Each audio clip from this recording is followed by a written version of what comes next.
কেমন করি?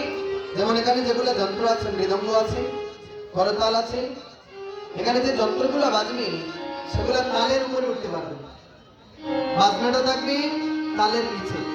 এখানে যে মৃদঙ্গ বাজছে, কীর্তনে যন্ত্র হচ্ছে এই মৃদঙ্গ। এই মৃদঙ্গ দিয়ে এটা বানানো হয়েছে। এই মৃদঙ্গে ডান পাশে হচ্ছে আমার নিত্যানন্দ প্রভু, বাম পাশে হচ্ছেন গদাধর, আর ফিতার মধ্যে হচ্ছেন আমার শ্রী চৈতন্য মহাপ্রভু। এই যে ডান পাশে দেখবেন 32টা গাঁট আছে দোয়ালি, বাম পাশেও তেমনই আছে।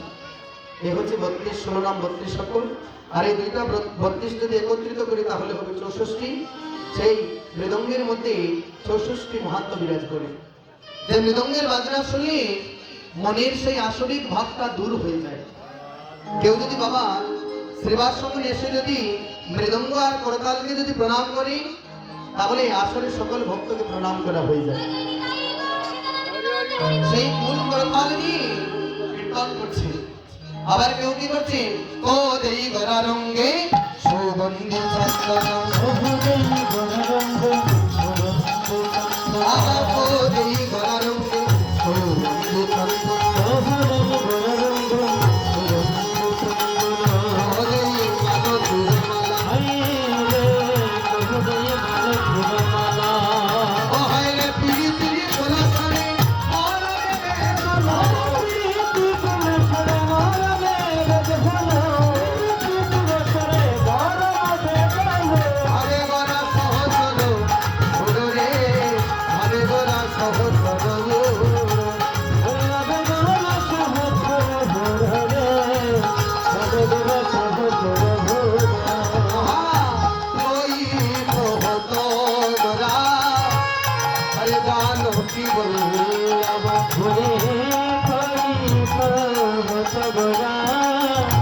Bora,